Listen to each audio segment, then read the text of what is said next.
Good morning, Jai Hind. Today we are going to study some more important topics, may come as a short answer question for 3 marks or 5 marks. So the first topic we are starting with bioremediation. What is bioremediation? तो bioremediation जानने से पहले हम लोग ये जाने कि कुछ ऐसी टर्म्स होती हैं जो कि कंफ्यूज करती हैं और इसी से जुड़ी भी होती हैं, यानी कहीं ना कहीं कनेक्टेड और इंटर रिलेटेड होती हैं। इसमें पहली टर्म आती है बायोडिग्रेडेशन। तो हमें बायोडिग्रेडेशन और बायोरेमेडिएशन में अंतर को क्लियर करना चाहिए। तो बायोडिग्रेडेशन क्या होता है? The use of living organisms such as bacteria, fungi and plants to degrade chemical compounds. तो बायोडिग्रेडेशन में अपघटन करना है, यानी उनको डिग्रेड करना है, और डिग्रेड करने के बाद they convert into other substances which are not harmful for the environment. The use of living organism, तो इसमें हम लोग बैक्टीरिया, फंजाई और अदर प्लांट्स को भी यूज कर सकते हैं डिग्रेड करने के लिए। But what is bioremediation? इसमें भी ये प्रोसेस इंक्लूडेड होगी, लेकिन डिफरेंस क्या है प्रोसेस में? The process of cleaning up environmental sites, यानी अब हमें यहाँ तो डिग्रेड कर रहे हैं, लेकिन हम उन केमिकल कंपाउंड जो कि पॉल्यूशन क्रिएट करते हैं या एरिया का कंटेमिनेशन करते हैं, उसकी सफाई करनी है। तो the process of cleaning up environmental sites contaminated with chemical pollutants। by using living organisms. ये living organisms में बैक्टीरिया, फंजाई, प्लांट्स कोई भी हो सकते हैं. फिर ultimately to degrade hazardous material, biodegradation हो रहा है यहाँ भी, to degrade hazardous material into less toxic substances या रीयूटिलाइजिंग सब्सटेंसेस. वो सब्सटेंस में कन्वर्ट कर देंगे living organisms, micro organisms and higher plants भी हो सकती हैं टू डिग्रेड हैजार्डस मटेरियल. तो डिग्रेडेशन तो हो रहा है, तो सिंपल डिग्रेडेशन होना या उसको डिग्रेड करके एनवायरनमेंट को क्लीन करना, ये दोनों प्रोसेस अलग अलग हो गई. तो बायोडिग्रेडेशन एंड बायोरेमेडिएशन में ये बेसिक डिफरेंस है. Now come to the introduction of bioremediation. Bioremediation refers to the process of using living microorganisms to remove the environmental pollutants or prevent pollution. तो बायोरेमेडिएशन जो प्रोसेस रेफर करती है वो यही करती है कि हम एनवायरमेंटल पॉल्यूटेंट्स को रिमूव करें with the help of micro organisms और अदर लिविंग ऑर्गेनिजम्स, और साथ साथ पॉल्यूशन को भी घटाएं. The removal of organic waste by microbes for environmental cleanup is the main essence or meaning of the bioremediation. Bioremediation is a combination of two words. You can see here bio and remediation. Bio means living and remediate means to solve a problem. Mediate करना है to solve a problem or to bring the sites and affairs into the original state. तो जो problem raise हो रही है biologically, chemically या human activities के कारण, मैन मेड एक्टिविटीज के कारण, वो हम biologically using the living organism उसको सॉल्व करें या रिमूव करें या रेमिडिएट करें, है ना. मेडिएशन करना, मेडिकेशन और मीडिएट करके उसको खत्म करना. तो bioremediation technology using micro organism was first invented by George M Robinson. Now come to how many types of bioremediation is there. We have two different methods of bioremediation: in situ remediation, ex situ remediation. in situ का मतलब होता है उसी जगह पर यानी उसी place पर या ओरिजिनल कंडीशन में वहीं जाकर के रेमेडिएशन करना, और ex situ का मतलब होता है कि हम वहां से अगर प्रॉब्लम वाली सॉइल है, वाटर है, उसको वहां से एक्सकेवेट कर ले, निकाल ले और उसको जाकर के कहीं आर्टिफिशियली प्लांट्स बनाए, या इनको हम रिएक्टर्स भी कहते हैं, बायो रिएक्टर्स, वहां जाकर के इनकी क्लीनिंग करना या रेमेडिएशन करना. तो ये इन सीटू जहां है वहीं पे, और एक्स सीटू कहीं डिस्प्लेस करके या बाउंड्रीज बना करके, यानी हम खुले में ना करें. देन इन सीटू में इंट्रिंसिक बायो रेमेडिएशन, यानी हम जिस जगह है वहीं पे कर ले, और इंजीनियर्ड बायो रेमेडिएशन यानी अब हम यहाँ पर कुछ मॉडिफिकेशन करके करें. इंजीनियर्ड का मतलब हम कुछ ऐसे माइक्रोब्स यूज करें जो कि नेचुरली तो वहां नहीं होते हैं लेकिन वहां पर ला करके किए जा सकते हैं. इनमें बहुत सारी प्रोसेसेस हैं, तो मैं इनका नाम आपको बताती हूँ, आप जाके इनको सर्च करके इनकी मीनिंग लिख सकते हैं, लेकिन वह डिटेल में हम नहीं जाएंगे क्योंकि एज ए शॉर्ट आंसर ले रहे हैं. बायोस्पार्जिंग, बायोवेंटिंग, बायोस्लर्पिंग, बायोस्टिमुलेशन, bio augmentation and natural attenuation. तो ये इसकी इंजीनियर्ड मेथड्स हैं जिनसे हम इन सीटू उसी प्लेस पे जाकर के रेमेडिएशन कर सकते हैं. एक्स सीटू में दो हमारे पास मेथड हैं, slurry phase bioremediation method and solid phase bioremediation method. यानी अगर हम कोई भी जगह की सॉइल ले रहे हैं तो हम उस सॉइल को स्लरी में यानी उसको किसी फॉर्म में कन्वर्ट करें जो कि थोड़ा ढीला फॉर्म हो, like semi liquid semi solid form हो, उसको हम स्लरी कहते हैं. यानी उसको किसी मीडियम में डिसॉल्व किया जाए, उसके बाद यानी उसको सॉलिड से स्लरी फेज में ले आए और उसको फिर बायो रिएक्टर्स जो कि हम आर्टिफिशियल प्लांट्स बनाते हैं वहां इनका ट्रीटमेंट किया जाए. सॉलिड फेज रेमेडिएशन जैसा है वैसा ही ले लें, सॉलिड कंडीशन में ही.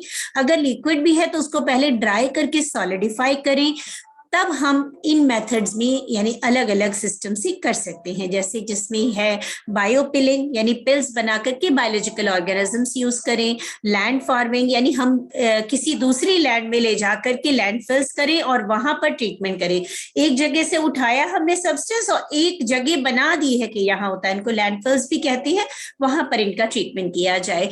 कंपोस्टिंग है तो कंपोस्टिंग के लिए कंपोस्ट रिएक्टर्स होते हैं, कंपोस्ट प्रिपरेशन पिट्स होते हैं, वहां किया जाता है। और बायो फिल्टर्स हैं यानी हम आर्टिफिशियली फिल्टर्स प्रिपेयर करते हैं जिनमें पहले फिल्ट्रेशन करते हैं फिर रेमेडिएशन करते हैं।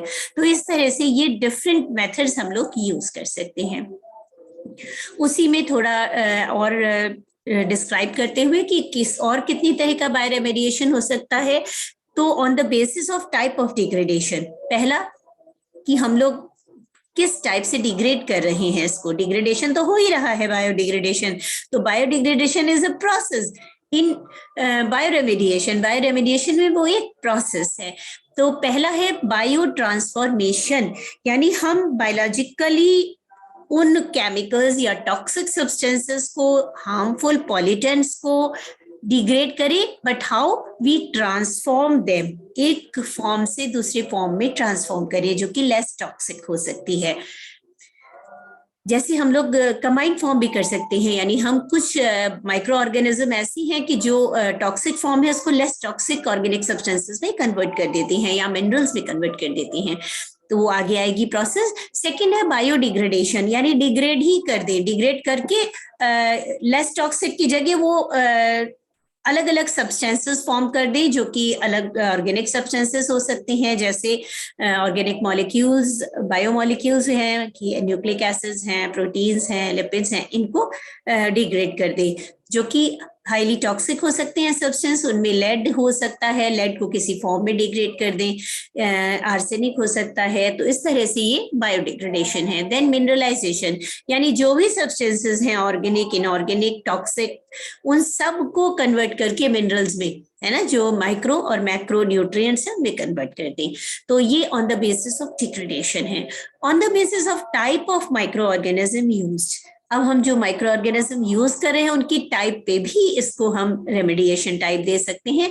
जैसे माइक्रोब्स में बैक्टीरिया यूज करते हैं तो बैक्टीरियो रेमेडिएशन कहते हैं, फंजाई यूज करते हैं तो माइक्रो रेमेडिएशन कहते हैं।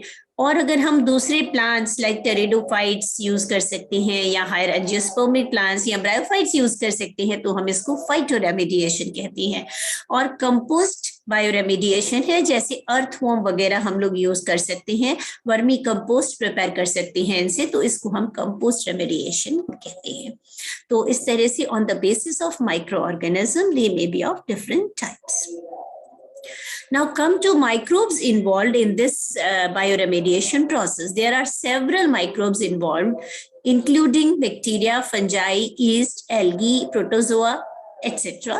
बैक्टीरिया में स्पेसिफिकली जो हम लोग बायोडिग्रेडेशन के लिए यूज करते हैं बायोरेमेडिएशन में, वो है bacillus, corynebacterium, staphylococcus, streptococcus, escherichia, enterobacter and pseudomonas. तो स्यूडोमोनास आप ऑलरेडी पढ़ चुकी हैं। इट इज ऑलवेज बेनिफिशियल, लेकिन कभी कभी कुछ स्पीशीज इनकी टॉक्सिक भी हो सकती हैं। देन ईस्ट, फंजाई, एल्गी और प्रोटोजोआ कॉमनली यूज किए जाते हैं। देखिए अब ये इसमें मॉनिटरिंग सिस्टम है। अगर हम इन सीटू करते हैं, ये इन सीटू का डायग्राम शो किया गया है। इन सीटू में हम उसी जगह पर जहां हम लोगों ने, जहां है ये पॉल्यूटेंट्स है, तो वहीं पे जाकर के हम लोग क्या करते हैं, एक कुछ पाइप्स की हेल्प से उस प्लेस तक हम लोग माइक्रो ऑर्गेनिज्म ऐड करते हैं। तो ये micro organism through wells add किए जाते हैं, यानी छोटे छोटे पिट्स बना करके, जिनको हम स्ट्रेट पिट्स और नैरो पिट्स कहते हैं, इन्हीं से इंजेक्ट कर दिए जाते हैं, डाल दिए जाते हैं micro organisms. Addition of micro organism, साथ साथ उन माइक्रो ऑर्गेनिज्म की ग्रोथ के लिए कुछ न्यूट्रिएंट भी चाहिए कि वो पॉल्यूटेंट पे तो ग्रो करेंगे नहीं, तो उनको पहले अपनी ग्रोथ के लिए कुछ न्यूट्रिएंट्स और ऑक्सीजन हम उस प्लेस तक पहुंचा देते हैं। तो ये with the help of pipes और पिट्स किए जाते हैं, इनको वेल्स कहते हैं, इंजेक्शन वेल्स। यहाँ पर आने के बाद यहाँ ये माइक्रो ऑर्गेनिज्म ग्रो करते हैं, और ग्रो करने के बाद अब यहाँ पर हम लोग पंप की सहायता से इसको निकालेंगे, है ना। तो यहाँ पर जब पंप रहेगा तो यह जहाँ डिग्रेड हो रहा है ये हेल्प करेगा हमें जो रेमेडिएटेड मटेरियल है उसको निकालने के लिए।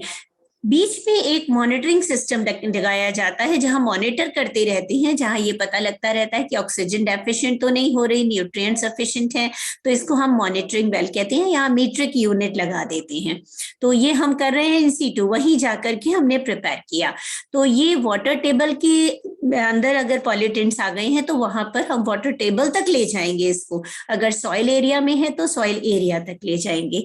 इसके बाद जब ये यहाँ पर डिग्रेडेशन करते हैं तो रेमेडिएट करते रहते हैं पॉल्यूटेंट एरियाज को। अब यहाँ से जब हम देखते हैं क्या मॉनिटरिंग सिस्टम में पॉल्यूटेंट्स रिड्यूस होने लगे हैं और कन्वर्ट हो रहे हैं, तो हम एक्सट्रैक्शन वेल से इनको एक्सट्रैक्ट कर लेते हैं, और इसको बाद में चूंकि ये एज ए मैन्योर यूज किया जा सकता है रेमेडिएट करने के बाद, तब हम इसको यूज कर सकते हैं अदर पर्पसेस के लिए, यानी हम खेती के लिए यूज कर सकते हैं। फिल्ट्रेशन यूनिट लगा करके अगर वाटर लेवल पे है तो हम उस रेमेडिएट वाटर को यूज कर सकते हैं कन्वर्ट करके ड्रिंकिंग वाटर में। तो इस तरह से ये हम लोग इन सीटू कर सकते हैं। एक्स सीटू में रिएक्टर्स तैयार किए जाते हैं, है ना। रिएक्टर्स में मैंने आपको बताया था स्लरी मेथड और सॉलिड फेज मेथड दोनों होते हैं। यहाँ पर बायो स्लरी प्रिपेयर करके किया जाता है। तो ये रिएक्टर्स जिनको हम बायो स्लरी रिएक्टर कहते हैं, ये यूएस की ईपीए कोई इंडस्ट्री है, उन्होंने प्रिपेयर किया है ये मॉडल। तो ये जैसे अब हमने क्या किया, जहां से कोई भी स्लज और सॉइल है जो कि पॉल्यूटेड है जिसको रेमेडिएट करना है, उसको कलेक्ट करके ले आए हम लोग। कैसे ला सकते हैं, ट्रॉलीज में ला सकते हैं, पेट बॉक्सेस में ला सकते हैं, डम्बलर्स में ला सकते हैं, बड़े बड़े पॉट्स में ला करके, और इनको हमने रिएक्टर्स में, जो बायो स्लरी रिएक्टर है वहां इनको स्लरी में कन्वर्ट किया। एक स्लरी में कन्वर्ट करने के लिए इसमें एजिटेटर यानी कुछ फैन शेप लगाते हैं जो मूव करके इसको स्लरी में कन्वर्ट कर देता है, और साथ साथ कुछ लिक्विड ऐड करते हैं। अब इसी में हम लोग ऐड कर देते हैं माइक्रोब्स और फंजाई, है ना। तो बैक्टीरिया और फंजाई इसमें ऐड कर देंगे। अब ये क्या करेगा, यहीं पे एजिटेट करके, और साथ साथ न्यूट्रिएंट्स भी डालने पड़ेंगे, ऑक्सीजन भी सप्लाई देनी पड़ेगी। तो ये एजिटेटर इसका काम करते हैं कि ऑक्सीजन को इनपुट करते रहते हैं। इसके बाद बायोरिएक्टर से इनको क्लैरिफायर में डाला जाता है। अब सफाई करनी है, जो रिएक्शन हुई यहाँ पर डिकम्पोजिशन हुआ, डिग्रेडेशन हुआ, तो डीकंटामिनेटेड स्लज और सॉइल टू इम्पाउंडमेंट यानी क्लैरिफिकेशन के लिए ले जाते हैं। यहाँ से अब पाइप्स के थ्रू, पंप्स के थ्रू क्लैरिफायर पॉट में डाल दिया जाता है। अब यहाँ से हम क्लियर सब्सटेंस को कलेक्ट कर लेते हैं। अगर कुछ कंटामिनेटेड बचेगा तो हम उसको वापस यहाँ ले आएंगे और फिर उसका रिएक्टर में डिकम्पोजिशन करेंगे, और जो क्लियर हो जाएगा उसको डिस्चार्ज को हम लोग निकाल लेंगे और इसको रीयूज कर सकते हैं अब हम। तो इसका मतलब ये जो प्रिपरेशन है या बायोरेमेडिएशन की प्रोसेस है, ये एक्स-C2 कहलाती है। एक जगह से उठा करके लाए और वहां पर हमने किया। इसके अलावा हम रिएक्टर्स को ऐसे ना प्रिपेयर करके एक जगह की सॉइल को एक एरिया में ले जाके, जैसे मैंने बताया था लैंडफिल्स होते हैं, वहां भी हम लेयरिंग करके इनको कंपोस्ट में कन्वर्ट कर सकते हैं और बाद में इनको एज ऑर्गेनिक मैन्योर यूज किया जा सकता है। अब नेचुरली कोई भी प्रोसेस हम यूज कर रहे हैं, उसके एडवांटेजेस और डिसएडवांटेजेस होते हैं। एडवांटेजेस में डिस्कस करते हैं तो bioremediation is a natural process and is therefore perceived by the public, क्योंकि एक नेचुरल प्रोसेस है। माइक्रोब्स इसको नेचुरली करते भी रहते हैं, बस हमें क्या करना होता है, इसका मैनेजमेंट करना होता है। तो जब हम प्रॉपर मैनेजमेंट करते हैं तो हम कहते हैं bioremediation. So bioremediation is a natural process, लेकिन जब हम इसका मैनेजमेंट प्रॉपरली कर ले एक्स-C2 या इन-C2 तो it is accepted by us also। हम लोग ये नहीं कहेंगे कि हमें वापस केमिकल डाल रहे हैं, वापस पॉल्यूशन कर रहे हैं, लेकिन थोड़ा बहुत हो सकता है disadvantage, we will see that। Then bioremediation is useful for complete destruction of a wide variety of contaminants। तो ये जो प्रोसेस है ये बहुत सारे कंटेमिनेंट्स, पॉल्यूटेंट्स को बायोलॉजिकली डिस्ट्रक्ट करने में, रिमूवल में और कन्वर्शन में या ट्रांसफॉर्मेशन में हेल्प करती है। Instead of transferring contaminants from one environmental medium to another, for example from land to water और air the complete destruction of target pollutant is possible. यानी जब हम इसको ट्रांसफर करते हैं तो एक जगह से दूसरी जगह ले जाने में, यानी अगर हमने एक्स-CO2 किया है तो हम कंप्लीटली इसको डिग्रेड करके तभी उसको डिस्चार्ज करेंगे दूसरी जगह ले जा करके। तो एक तरह से ये कंप्लीट पॉल्यूटेंट रिमूवल में सपोर्टिव है ये। Then bioremediation can often be carried out on site, है ना। ऑन साइट का मतलब इन सीटू ही ज्यादा किया जाता है, क्योंकि इतने बड़े बड़े एरियाज में कंटेमिनेंट्स को या पॉल्यूटेंट्स को रिमूव करके कहीं बायोरिएक्टर में ले जाना तो ये यूजुअली कभी कभी इम्पॉसिबल हो जाता है। तो हम लोग वही करते हैं ताकि हम बाकी जो नॉर्मल एक्टिविटीज हैं उनको डिस्टर्ब न करें, क्योंकि अगर हम कहीं ले जाएंगे बायोरिएक्टर्स में तो वहां पर हमको डेफिनेटली क्या करना पड़ेगा, वहां पे कुछ ना कुछ हमें फ्यूल यूज करना पड़ेगा, कहीं ना कहीं कुछ गैसेस डिस्चार्ज होंगी। तो इसीलिए इनको नेचुरल कंडीशन में करना more safer as compare to XC2। Bioremediation can prove less expensive than other technologies. अगर हम इन सीटू करते हैं तो डेफिनेटली लेस एक्सपेंसिव है, क्योंकि वहीं जाके हम ट्रीटमेंट कर रहे हैं that are used to clean up hazardous waste. तो लेकिन अगर हम, फिर भी मैंने कहा कि डिसएडवांटेजेस भी होते ही हैं, लेकिन अगर हम XC2 करेंगे, कहीं और ले जाके करेंगे तो डेफिनेटली कुछ डिसएडवांटेज होगा। तो देखते हैं डिसएडवांटेज में वो इनलिस्टेड है कि नहीं। Disadvantages of bioremediation, bioremediation is limited to those compounds that are biodegradable. ये तो डेफिनेट हो गया, क्योंकि हम प्लांट्स और माइक्रोब्स यूज कर रहे हैं तो ये उन्हीं सब्सटेंसेस को डिग्रेड करेगा जो कि इनके द्वारा हो सकती हैं। इसका मतलब ये सारे पॉल्यूटेंट्स को डिग्रेड नहीं कर सकता। Not all compounds are susceptible to rapid and complete degradation. तो बहुत सारे जैसे पॉलीथीन है, पॉलीथीन का complete degradation is not possible जब तक वो बायोपॉलीमर ना हो। हम लोगों ने कल डिस्कस किया था कि अगर वो बायोपॉलीमर है तब तो ये बायोलॉजिकल ऑर्गेनिज्म उसको डिग्रेड करेंगे, और अगर वो बायोपॉलीमर नहीं है तो स्लाइटली ये डिफिकल्ट सिचुएशन हो जाएगी। Then there are some concerns that the products of biodegradation may be more persistent or toxic than parent compound। कभी कभी कुछ माइक्रोब्स या जो टॉक्सिक पॉल्यूटेंट्स होते हैं उनको डिग्रेड करके लेस टॉक्सिक की जगह मोर टॉक्सिक में कन्वर्ट कर देती हैं, और अगर वहां पर फौना और फ्लोरा है उस एरिया का तो वो डिस्टर्ब हो जाएगा। तो इसका मतलब क्या हुआ कि ये सारे पॉल्यूटेंट्स को कंप्लीटली डिग्रेड नहीं करता और कभी कभी मोर टॉक्सिसिटी पैदा कर सकता है। Then biological process are often highly specific. Microbial population, suitable environmental growth condition and appropriate level of nutrients are required to degrade the contaminants। तो क्या करेंगे, क्योंकि ये हाईली स्पेसिफिक है, सारे माइक्रोब्स हर तरह के पॉल्यूटेंट्स को डिग्रेड नहीं कर सकते। So we need specific microbe population to degrade specific pollutants। फिर उसके बाद suitable environmental growth condition भी चाहिए इन माइक्रोब्स के लिए वहां पर, और उनके लिए अप्रोप्रिएट लेवल ऑफ न्यूट्रिएंट्स भी चाहिए। तो इनपुट ज्यादा होता जा रहा है कि हम उसको मीडियम भी प्रोवाइड कर रहे हैं, प्लेस भी प्रॉपर होनी चाहिए, प्रॉपर टॉक्सिक सब्सटेंस भी जिनको डिग्रेड करना है। तो ये कभी कभी ये प्रोसेस जो है वो हाईली स्पेसिफिक होने के कारण कंप्लीटली डिग्रेडेशन नहीं हो पाता। Next is it is difficult to extrapolate or reduce from bench and pilot scale studies to full scale field operation।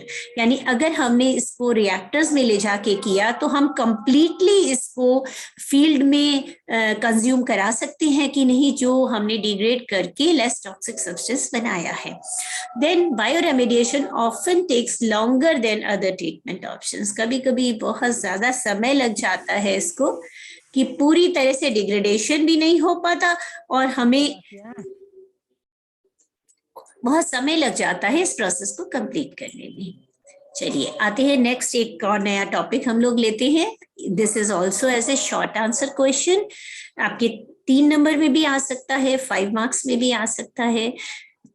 मैं आपको लास्ट लेक्चर में और आपके ग्रुप में शेयर करूंगी पैटर्न ऑफ द पेपर जो अभी डिस्कस हो रहा है, कि आपको, क्योंकि पहली बार हम NEP में फॉलो कर रहे हैं तो आपके लिए सेमेस्टर 1 के लिए क्या पेपर पैटर्न रहेगा वो एक बार तैयार हो जाएगा, फिर आगे भी वही फॉलो होगा। चलिए बायोफ्यूल्स लेते हैं। Biofuel is a fuel that is made from biomass. Biomass मतलब biological mass, that is mass of plant material. तो बायोफ्यूल इसीलिए कहते हैं ये बायोलॉजिकल ओरिजिन का है, यानी प्लांट मटेरियल से निकाला जाता है। यूजुअली फ्यूल तो आप सब जानते ही हैं, फ्यूल हम लोग यूज करते हैं अपने व्हीकल्स में, डीजल है, पेट्रोल है, इसके अलावा केरोसिन ऑयल है यूज करते हैं, अल्कोहलिक सब्सटेंस इथेनॉल भी एज ए फ्यूल काम करता है, स्पिरिट यूज करते हैं बर्निंग के लिए हम लोग अपनी लैब्स में, स्पिरिट लैम्प जलाने के लिए। तो ये सब क्या है? These all are fuel. तो we use fuel in our daily life. तो यहाँ पर ये फ्यूल कैसा फ्यूल है जो हम लोग यूज करते हैं? वो है फॉसिल फ्यूल, यानी वो तैयार किया गया है हमारे जो फॉसिल्स रिमेनिंग थे और remaining of the plant material, जो कि बरसों पहले, सालों पहले दब गए और फॉसिल्स में कन्वर्ट हुए, जैसे कोल है। इसी तरह से पेट्रोलियम सब्सटेंसेस है जो कि पानी के नीचे तलछटी में जहां से निकाले जाते हैं। तो ये सब क्या कहलाते हैं? Fossil fuel. धीरे धीरे ये खत्म होते जा रहे हैं, तो अब हमें एक ऑल्टरनेटिव मेथड चाहिए। तो वो मेथड क्या है कि हम अपने प्लांट मटेरियल से, माइक्रोबियल ओरिजिन से फ्यूल्स को तैयार करें। ये सब फ्यूल क्या कहलाता है? Biofuel. Biofuel is being heavily researched and refined as it emits significantly less carbon dioxide than fossil fuel. अगर हम कोयला जलाते हैं तो धुआं निकलता है ना, या हम लोग डीजल और पेट्रोल भी यूज करते हैं तो हमारी व्हीकल से डिस्चार्ज होता है एज ए फ्यूम्स, तो स्मोक डिस्चार्ज होता है। तो हम लोग इसको फॉसिल फ्यूल को भी क्या करते हैं, कुछ रिफाइनमेंट किया जाता है, तब हम लोग यूज करते हैं। इनके स्पेसिफिक ऑक्टेन नंबर में कन्वर्ट किया जाता है पेट्रोल डीजल को, तब वो कम फ्यूम्स डिस्चार्ज करेंगे। तो इसका मतलब ये हुआ कि हम लोग इनको, शिवा बार बार ऑन मत करिए, इट्स नॉट गुड। देखिए एक सिंपल पिक्चर डिपिक्ट करती है कि हम लोग बायोफ्यूल्स कैसे प्रोड्यूस करेंगे। देखिए प्लांट्स क्या करते हैं, simply they do the process of photosynthesis and store the food material, यानी वो सोलर एनर्जी को केमिकल एनर्जी में कन्वर्ट करते हैं और अपनी ग्रोथ के लिए फूड मटेरियल प्रोड्यूस करते हैं, और साथ साथ उसको स्टोर भी करते हैं chemically in different forms, carbohydrate, lipids, proteins, इन सब में स्टोर करते हैं। अब हम इनसे, जो इनको हम फीड स्टॉक कहते हैं या प्लांट पार्ट्स कहते हैं, इनसे बायोफ्यूल प्रोडक्शन किया जाता है इंडस्ट्रीज में, और ये हम लोग सीधे यूज कर सकते हैं अपने व्हीकल्स में, ऑटोमोबाइल्स में। ये गैसेस एमिशन करते हैं CO2 की फॉर्म में और other harmful substances like nitrogen monoxide, carbon monoxide कम प्रोड्यूस करते हैं। तो इसका मतलब ये पॉल्यूटेंट्स रिलीज ज्यादा नहीं करते, CO2 फिर अल्टीमेटली वापस कंज्यूम हो जाती है प्लांट्स में। तो इस तरह से बायोफ्यूल्स बनाने से पॉल्यूटेंट्स कम रिलीज होते हैं। तो इसमें 3 तरह के जो है बायोफ्यूल्स हैं, we classify them as first generation biofuels, second generation and third generation biofuels. First generation, also called environmental biofuels, it includes sugar, starch and vegetable oil. Second generation biofuels known as advanced biofuels and can be manufactured from different types of biomass. The biomass contains, ये biomass क्या contain करता है जिससे second generation biofuels बनाए जाते हैं? Lignocellulosic material like wood, straw और waste plastic, और वो प्लास्टिक भी डिग्रेडेबल होना चाहिए। Third generation biofuels extract from algae, mostly marine algae, marine algae से ये थर्ड जनरेशन बायोफ्यूल्स प्रोड्यूस किए जाते हैं।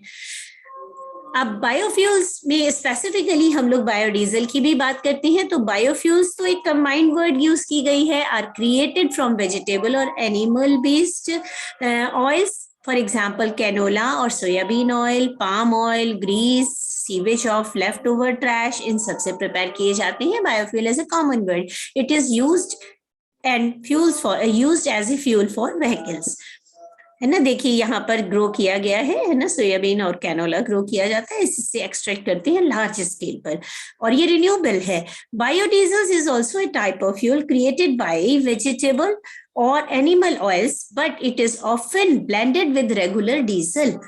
Biodiesel is a cleaner alternative to diesel. है ना, साफ है और कम पॉल्यूटेंट रिलीज करता है, but not all vehicles can use this type of diesel. तो ये बायोडीजल स्पेसिफिकली कुछ ही मशीन्स में यूज किया जा सकता है।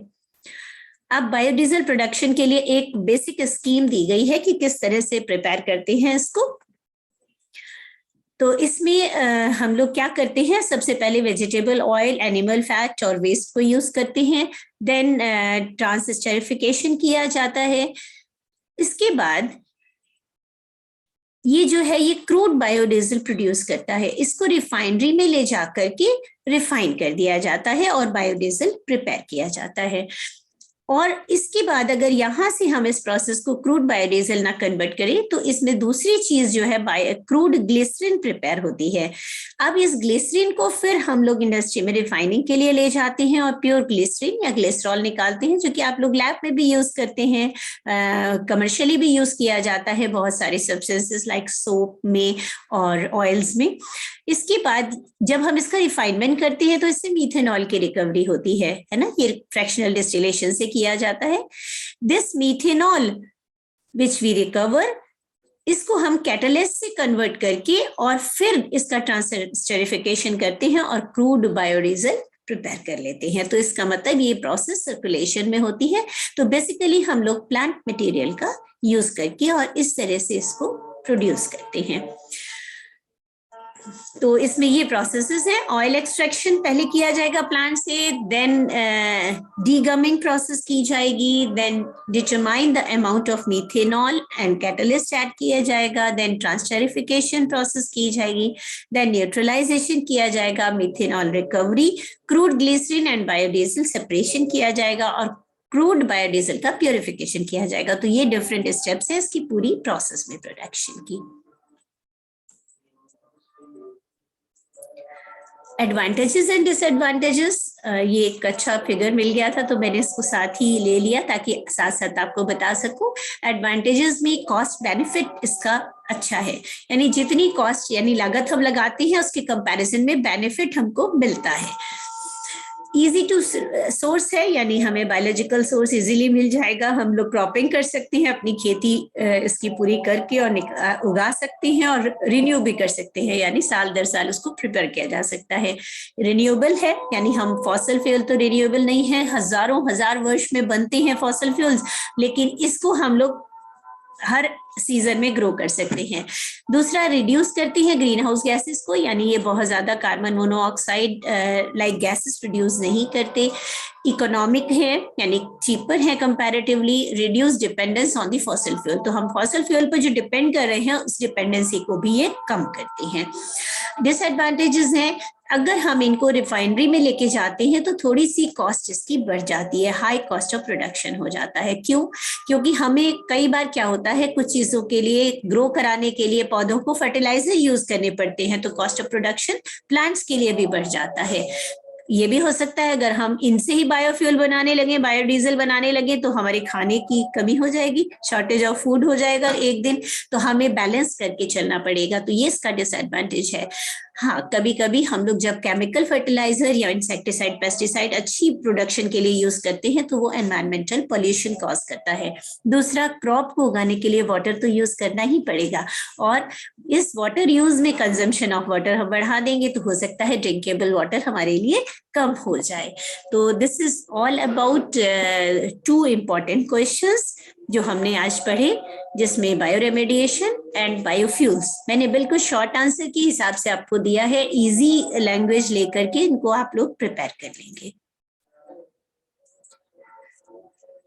ठीक है, तो मैं आपकी अटेंडेंस मैंने ले ली है और I will share the link, you can study again these important 2 topics.